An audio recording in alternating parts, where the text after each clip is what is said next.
এটার ভেতর দিয়ে কি এইরকম একটা ধারণার ভিত্তিতে সরকার পরিচালিত হচ্ছে যে এই চারটা দল, তার ভেতরে আবার যুদ্ধবিরোধী একটা দল আছে। যুদ্ধবিরোধী শুধু না, 16ই ডিসেম্বর আত্মসমর্পণ দলিলে যেটা ইনস্ট্রুমেন্ট অফ সারেন্ডার, সেই কাগজও আমার কাছে আছে, আমি দেখাতে পারি। সেখানে লেখা আছে আমরা পাকিস্তানের army, Naval force and air force along with all auxiliary forces, political and paramilitary, আমরা আনকন্ডিশনালি সারেন্ডার করছি।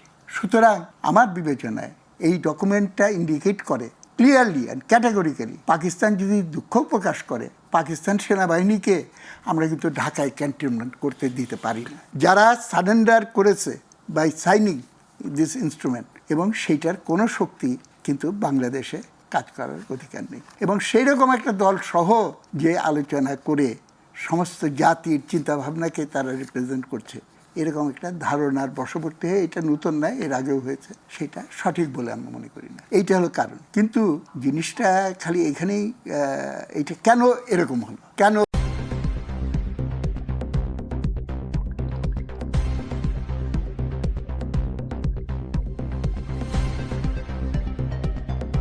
News Vision Digital Multimedia.